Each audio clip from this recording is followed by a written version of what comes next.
Why do Jewish people, why are they considered rich and have like multiple connections? What's up with the head? Did the Jews kill Jesus? Why is everybody just blindly on the Palestinian side? My name is Rabbi Schaff. I'm an Orthodox Jewish rabbi and have been studying and teaching the Torah all of my adult life.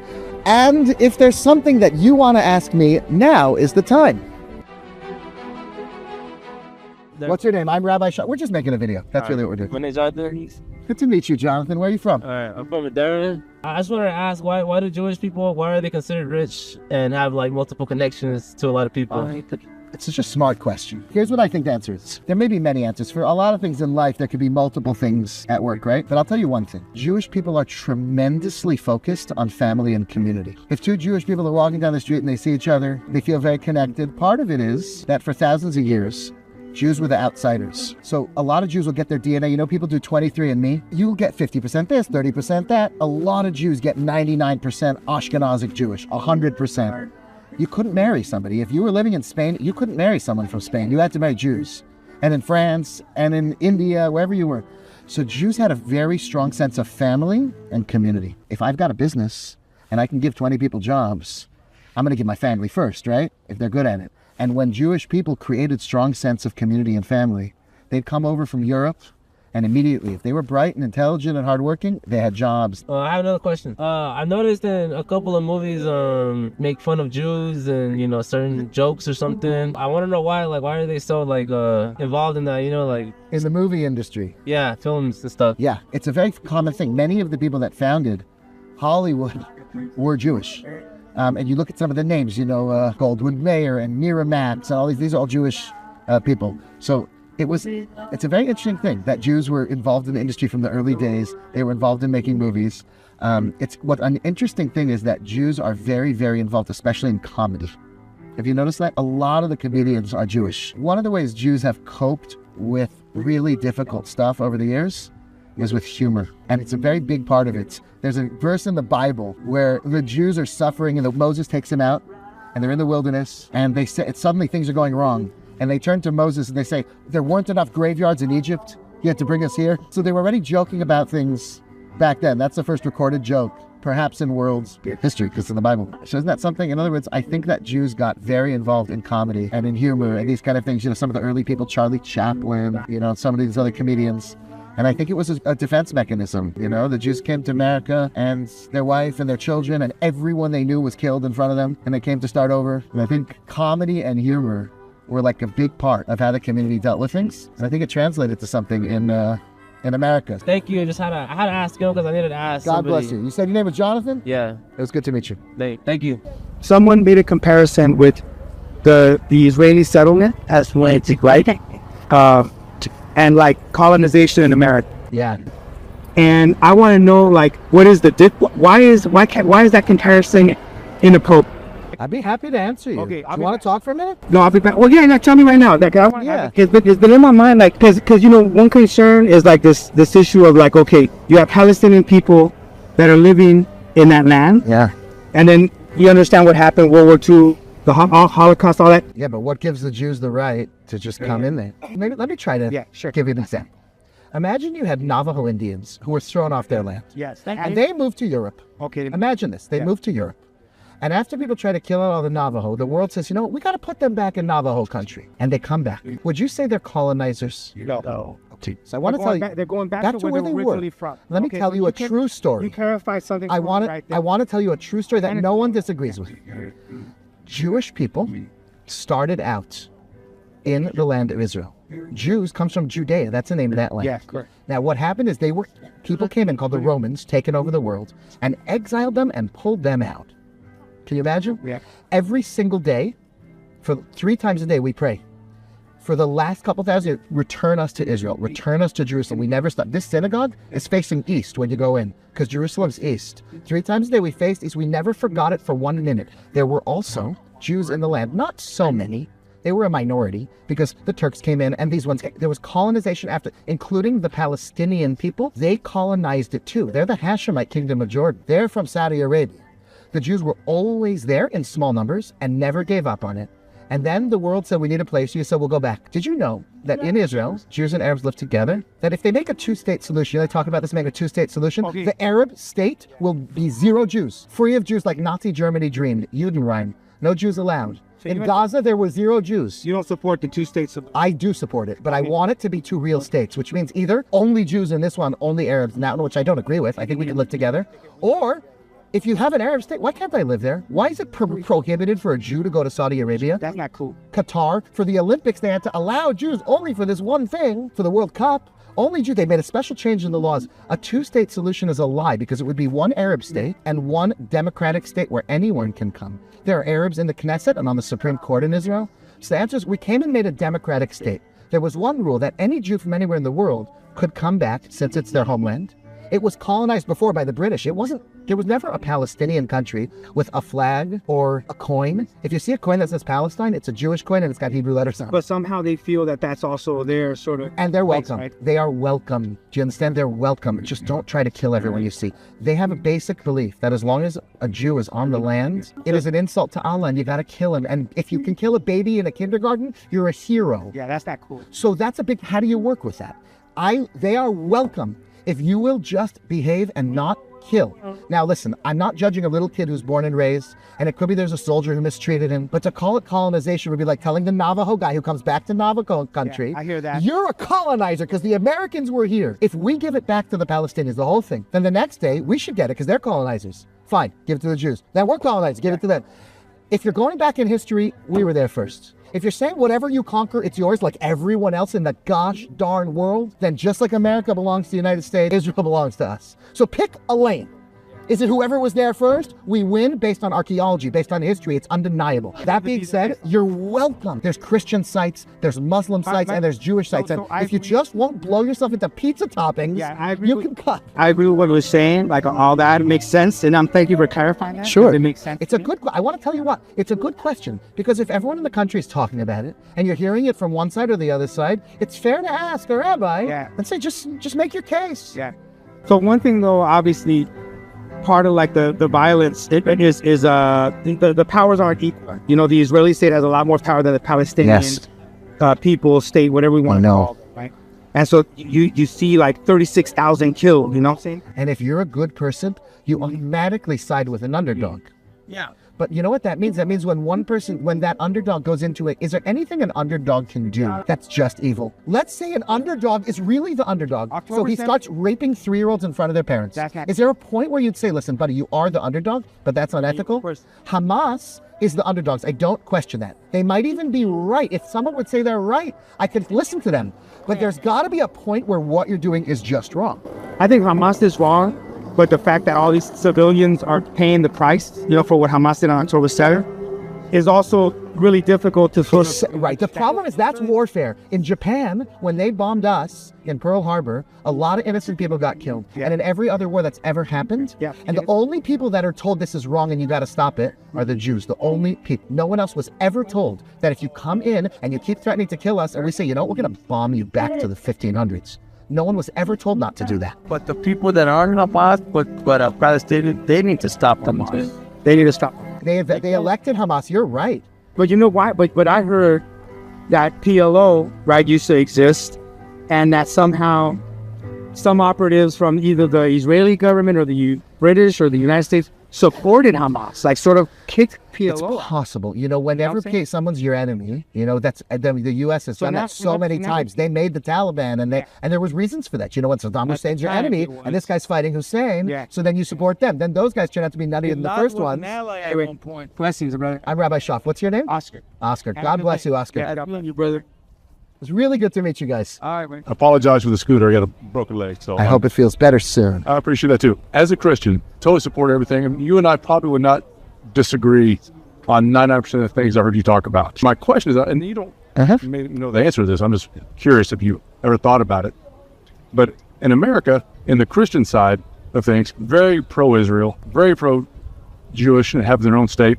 We have a lot of the funding that Israel receives from the Christian Christian nation, Some of our dearest friends. God bless you. Right. So because we have Jews in America who say they're Jews, but they're not practicing Jews. They don't seem to be too friendly with Christians, and I hear Christians in Israel aren't very friendly, aren't very treated very well by the Jews there. And when you have such a huge ally in the Christian West, why do you think, where's that disconnect happening? It's a fabulous question. First of all, any Jew who doesn't appreciate that today's, Protestant Christian world in the United States is our dearest friend, and we're the only ones who share basic morality of the Ten Commandments anymore. Absolutely. And yes.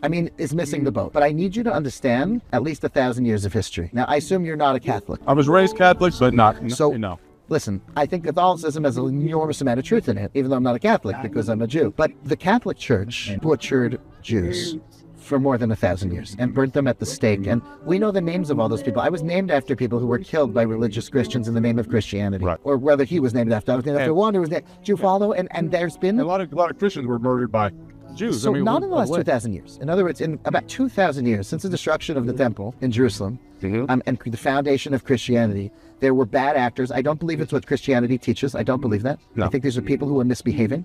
But Jews were really, I was telling someone before, as just an example, the word crusade. So to a Catholic, the word crusade is a noble. You imagine people dressed up as knights and going out. When we hear the Crusades, we know that in 1648, and we start going back to all the years, that was the Cossack Uprising, we go back to the Crusades in the 1200s, and we know which communities were wiped out. And we read about these things. We still have, it's not so much geared towards, we don't talk a lot about the fact that they were Christians. We talk about the Jews who suffered and would say the Shema and be willing to be killed as a Jew and never accept anything else. The concept of converting to Christianity is very difficult.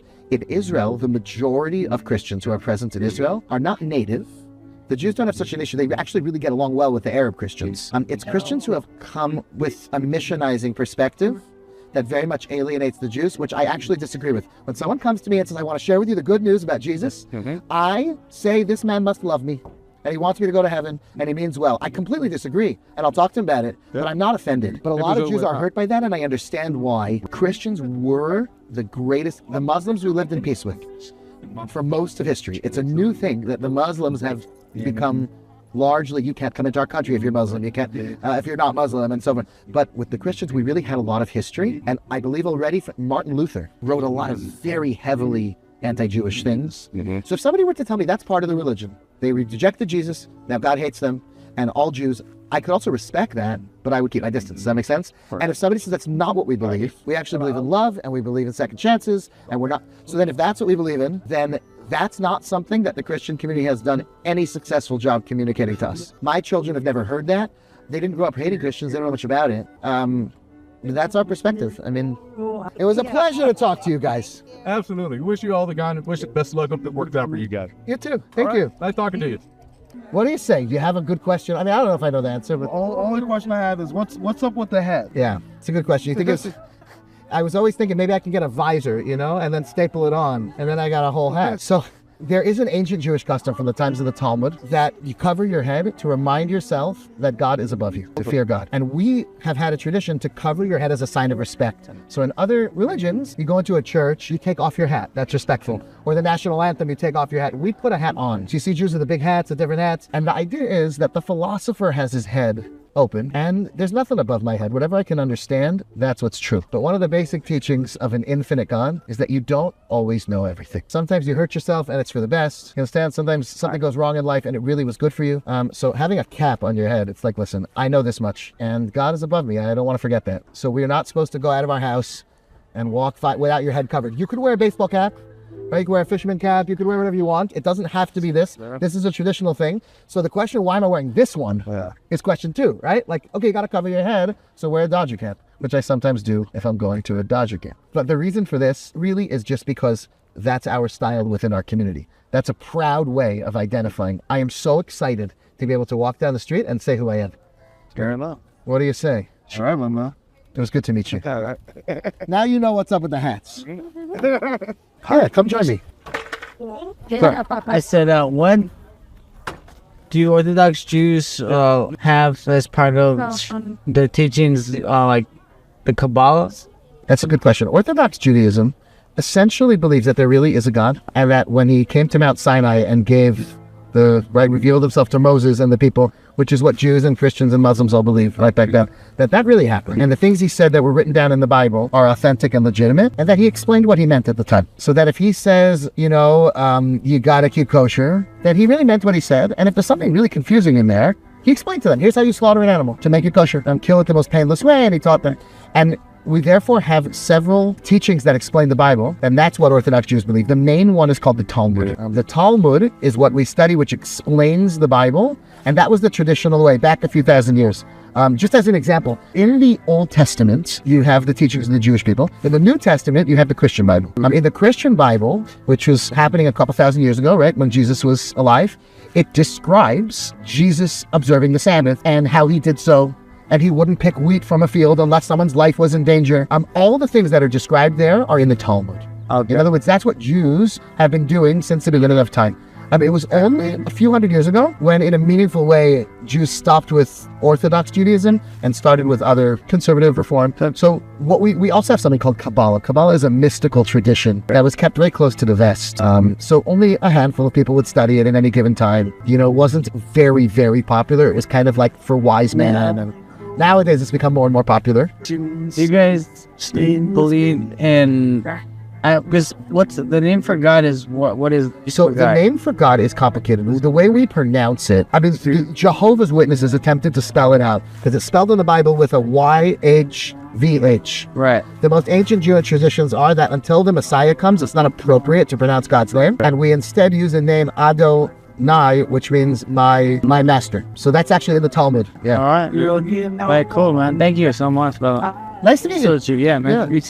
I'm Rabbi Schaff. Nice to meet you. Nice to meet you. I'm Henry. Good to meet you, Henry. All right. So obviously there's this war happening in Israel right now. And there's a lot of pain and suffering on both sides and like a long history. What does Orthodox Judaism have to teach us about repairing those wounds and the possibility of like living peacefully with people who are so different from us and with whom we've shared like a painful history? It's a very sophisticated question, and I appreciate how you phrased it. I do think there's two things to be said. I think the absolute goal has to be peace. However, I think it's very important to understand that in Ecclesiastes, King Solomon says, for everything there's a season and a time under the sun. There's a time for love and there's a time for hate. There's a time for war and there's a time for peace. It's been 2,000 years since the destruction of the temple, almost, in Jerusalem, when Jews have been kicked around the world, and it was open season on Jews. If you killed a Jew, that was okay. And that's been true all the way through right now.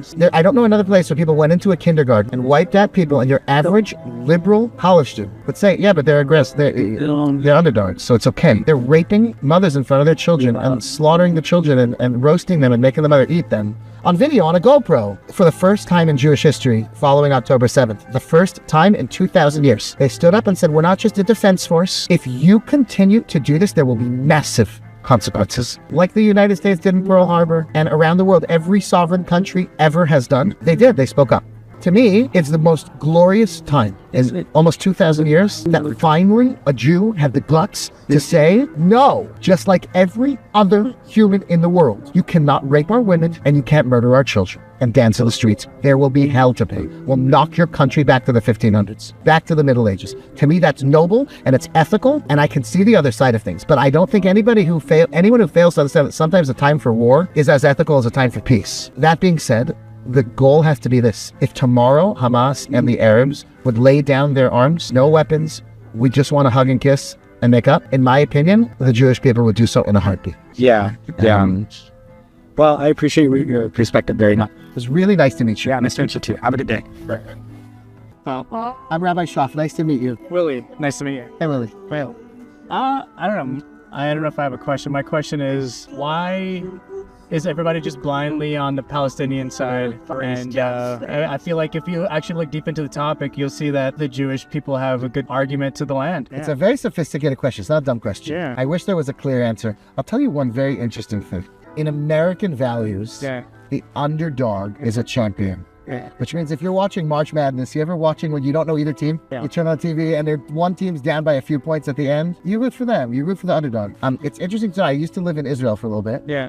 And the Middle Eastern culture is not so much that way. People don't really root for the underdog. They kind of root for the strong one. Yeah. That's a uniquely Judaic and Christian value. Yeah. In America, we root for the underdog. When Israel was the underdog and everyone was attacking Israel, everyone supported Israel. And I believe that there's just a natural, and it starts with a good value of support the underdog. But like anything in the world, values need the appropriate mixture. You can't just have only one value. So in other words, a person's value is only peace will allow people to get murdered. Well, you need a mixture. And I think that's supporting the underdog is important, but it cannot be your only value. Totally. And it's become the only value. Whoever is in charge is colonialist, is wicked, and anything they do, to the point that if you're the underdog, you can't do anything wrong. And now we just have to define Jews as colonialists. Right. So just make them hyper white or something. Yeah. And it used to be that Jews were considered mongrels. That's right. So when being like white and European was the thing, can't have Jews in our country club. They're mongrels. Now that it's good to rag on the white people, so now it's like Jews are hyper white. And throughout history, you can notice this kind of when landowner was the bad thing, Jews are the landowners. But I don't understand how people can view the Jews as the, like, not the underdogs, because,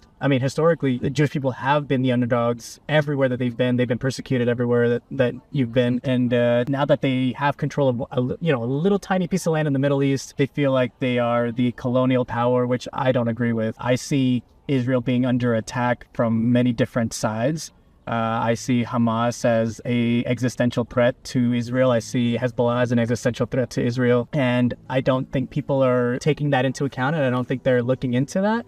I think the idea of free Palestine is a nice idea, but at what cost? And I do believe, I hope that everybody can live in peace, but I don't see a way right now where both parties can live in peace with just saying, okay, Israel, you can take control of the land and establish a democracy, which they've already established, a democratic state.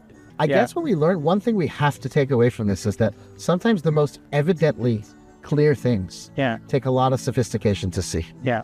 They say the story about the fish. Yeah. Here are the fish. They're swimming around. One says to the other one, how's the water today? Yeah. The other fish says, what the heck is water? Yeah. I mean, sometimes the most obvious things take, and there's a lot of emotions get involved. There's a lot of groupthink. It's a very powerful thing. Yeah, no, I agree. I'm on your side, brother. Sorry, I probably didn't, not much of an argument for you or against you, but it's very encouraging. It's good to talk to you, Willie. Yeah, thank you. Yes. God bless you. Yeah, please sit down. Okay, so are you an anti-Zionist? I'm not anti-Zionist. And how can you be an Orthodox? How could someone be? There is such a thing as an observant Orthodox Jew who's an anti-Zionist. Yes. That's not my personal position. I'm not particularly political, I would say. Oh, is that political? I don't know. I don't know if you could say that. But I would say the following. Orthodox Judaism strongly believes in the values of the Torah, right, as the only set of values necessary to live a Jewish life. The concept of there being a Jewish state is only consistent for the Orthodox Jew if that state is consistent with Jewish values. Just getting Jews together in a place where none of that is about this set of Jewish values would not necessarily be Jewish or not Jewish. Does it make sense? In other words, the Shabbat is Shabbat. That's in the Bible. The Jews living in the land of Israel, that's, and when the Messiah comes, right, we believe that at some point there'll be a sovereign Jewish nation. But don't the Orthodox Jews not believe in a state of Israel? So there is a question. Because I know a little more than your average white boy, so. When the state of Israel was founded, it was founded by a significant influence of people who were deciding this will not be a religiously run country. It will not necessarily reflect Jewish values, necessarily. And there were many who felt that this is not what we've been waiting for. This is not what we believe. If you were to have, there are those who felt this way. For that reason, you can have a person who says, listen, I believe in the Jewish people having a right to live, but I don't believe there's a particular value to Jewish people having a state unless that state is advancing the values of Judaism and Torah and mitzvahs. In other words, what makes you Jewish if you're not buying into the values of Judaism? Fundamentally, anti-Zionism comes to say... Because Zionists are not really following Judaism. Not necessarily. Right. That's why you could have somebody who would call themselves an anti-Zionist. What winds up happening, though, is this. You'll have a person who's an anti-Zionist, and he gets a group of 200 friends, and they're extremists, and they're wackos, and they're not mentally stable. And they get on the headlines. That's man bites dog gets a lot more headlines than dog bites man. There's a lot more than 200, though. Well, That's the problem. there's a group called Neturei Karta. Neturei Karta is an extremist group, and within that group, there are people that are considered nuts. That's the group. I mean, they say that about MAGA, far right, extreme. There's extremes in everything. That's why there's a ton of Zionists. And we know that they've infiltrated every part of America. Now, the reason why I'm pro-Orthodox is because Most of those people that you say have infiltrated, I would not say are Zionists. The fact that a person would say, I support Israel over the Palestinians, does not make a person Zionist, correct? Yeah, I don't think. So, in other words, a person who's a Jew, who identifies as a Jew, doesn't observe things in Judaism, doesn't live in Israel, doesn't give money to Israel, the word Zionist is used to mean Jew by people who hate Jews. Well, What Zionists? They Which were Zionists? Zionists. Who, They were, Rockefeller? the Rothschilds and all that. I mean, they were Zionists. They were the ones that wanted Zionists. They weren't the father. There was another guy, I forget his name. He was the father. But the Rockefellers and the Rothschilds definitely pushed the Zionist movement, 100%. And the reason why I support Orthodox Jews is because I literally see videos upon videos of them explaining what the difference between Orthodox Jews and Zionism is. And What is your problem with Zionism itself? Is it that you believe Zionism to be people that want to control the whole world?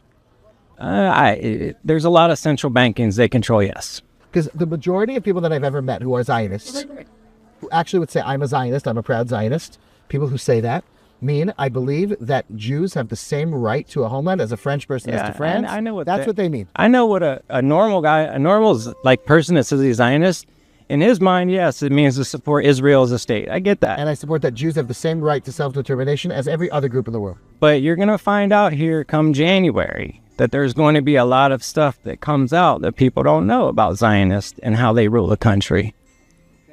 But the reason why I'm with the Orthodox Jews is because I've literally heard thousands of videos where they are against Zionists being in Israel. They tell you right now that's not on their Torah. They're following the Talmud. They're following the Babylonian Talmud. They don't follow the Torah. So all these Orthodox Jews are always saying, no, we shouldn't have a state of Israel because that wasn't the plan. The plan was when the Messiah returns is when we can come back to Israel, right? No, we don't believe that. Not quite. We're just guaranteed that when the Messiah comes, we will return. There's no source that says that you cannot live there before. But the Orthodox Jews, that's what they've been saying. There are some Orthodox Jews who say you shouldn't have a state beforehand. Yeah. The overwhelming majority say that that's okay, but they don't necessarily support that state as the ideal, or as they support the state the way you might support a France or anything else. When you're living there, you could agree, you could disagree. You don't see anything messianic about it. That's a common thing among Orthodox Jews.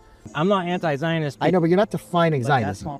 If Zionism means a group of well-placed Zionism means. I know Masonic people who want to control the world, that's not Zionism. That's not in any of the things that nobody who's teaching Zionism, nobody's written a book on Zionism. Nobody says that's what it is. Nobody believes that. So those 20 people who aren't even religious, don't believe in God, and just want to take over the world, if they exist, or those 1,000 people, they're not Zionists. They might be sometimes using Zionism when it's convenient. If you don't believe that there's a God who gave the Torah to the Jews at Sinai, you're not a real Zionist. So why do they follow the Talmud? We follow the Talmud. Orthodox Jews are the people of the Talmud. Is it the same Talmud? Yes, the Babylonian Talmud is what Orthodox Jews follow. Okay, and there's no type of Luciferian stuff going on in that Talmud? I don't know. I've studied. There's 2,711 pages. If you can name to me one Luciferian thing from the Talmud and tell me what page or what tractate. I have never read the Talmud. I don't plan on it. Of course there's no. That's why I'm asking. There is nothing demonic in the Talmud at all. There are those who hate Jews. You know that part. For 2,000 years, they've killed them, and they've also taken their books and tried to pull things out of context and say this means this, and they support child rape, and they support this. It's not there. Okay, so the question you get, I'm sure, every time, did the Jews kill Jesus? The story that's told about Jesus in the Talmud, it says that there was a fellow named Yeshu. Yeshua, yeah. Yeshu, not Yeshua. Jesus. Yud Shin Vav. Y-E-S-H-U. Yeshu, not Yeshua. And that he was put to death. And other sources do say Yeshua, but the Talmud says Yeshu. Right. And it says he was put to death for black magic and trying to convert the Jewish people to worship idols. Got it. That's what it says. Now, did Jesus do that? I don't know. I wasn't It may have there. been a common name at the time. The New Testament stories about Jesus may very well be a different person who lived 200 years later. Josephus, who lived at the time that Jesus lived, never mentions him once. He wasn't very famous in his lifetime. Many people were crucified. It's only when Paul had his revelation, or made it up, depending if you're a Christian or not, but it's only when Paul began teaching this that anybody started hearing about Jesus all over the world. There was a little tribe in Israel with a few disciples that no one knew about in his lifetime. So the stories of the Talmud, either they're about a different person. An Orthodox Jew might tell you they are about Jesus, but what Paul said Jesus said and did is 100 years later, and is Paul's invention. But Right. an honest Christian who believes that what Paul's saying is true would have to say, then it's just a different person that's being recorded as doing a different set of crimes, Well, that's and was where put to death by the Romans probably in the end. He What do you was Son mean of God. God? When you say the word God, what do you mean? Yeah, higher power. I don't even say God. I just say higher power. I'm very spiritual. A higher power. A higher power, yeah. Just somebody that Just a dude. No, I'm not a dude at all. Morgan Freeman. Is it a girl, a boy? It's a universe type thing. It has nothing to do with people. Oh, You know what I mean? Wow, what do you guys believe? Well, what is your God? A person? that's an excellent question. So monotheism is about an infinite source. Like God is infinite. He is everything. And he is the source of all truth and all reality. And everything exists inside of him. Like he is reality. Yeah. Hey, what's up, man? What's I'm up? Rabbi Schaff. How you doing, buddy? Rabbi Shaw Frank. You're Frank? Yeah, Frank. Wow. Okay, well, what are you doing at Venice Beach? You feel me? Like, what's the occasion? First of all, there's no need for an excuse to come to Venice Beach. Okay. People are drawn to the water. I meet nice people when I come. So that's the truth. But we're here because we think that a lot of people never get to talk to each other. If I wouldn't have put out this booth, I'd probably never talk to you or any one of your family in my life, right? Yeah. But it's nice that we can talk to each other and respect each other. I get you, man. That's cool. So you tried the best tacos in the world over here yet, or what? Because supposedly they're right there. You're supposed In the to follow- gingerbread court? Yeah, in the gingerbread court, you're supposed to follow the what is it called? The pink surfboard. The pink surfboard, and it's all the way in the back. Wow, is that true? Are they really good? I'm not trying it because it was expensive. What you mean, like $14 for 2 tacos? And then yeah, that's what I was saying. I was like, nah, man. Yeah. So I only eat kosher food. Do you know what that is? Kosher food, yeah. So you don't eat no pig, you don't eat no like shrimp because Good. that's like the scum of the ocean or something like that. We really just don't eat it because the Bible says that you shouldn't eat it. Oh, We're not really sure why. all right. Right? God said that's not a good idea, so we're like, okay, he must know. And then he also said for tacos, I have a problem because I can only eat meat that's slaughtered in the way the Bible says us to do it. Like They have to like kill the animal in a very painless way, and there's a specific details. You have to get all the blood out, and so we can't just buy meat anywhere. We only go to kosher restaurants or buy kosher meat. So I cannot try the very best tacos in the world. I feel okay. Now I have a question. Like respectfully, like your family, they're Jewish, or did you just choose to follow along this? My family is Jewish, Oh, okay. So you've always been into it, yeah. but I also Alright. chose it. Oh, you. In other words, if I didn't want to be doing it, I would stop immediately. Yeah, I feel. And I would go get the first thing I would do is stop for tacos. This guy, he said, like, let me go get them tacos right quick. After it was nice talking to you, man. Thank you. I give it to him, and you just Yeah, okay. We should have a good one, man. Yeah, it was good to meet you. bro. Hope you guys enjoyed our time together, having a few conversations. It's always refreshing to hear the different questions people have and to talk honestly with good people. Maybe that'll contribute something to the world.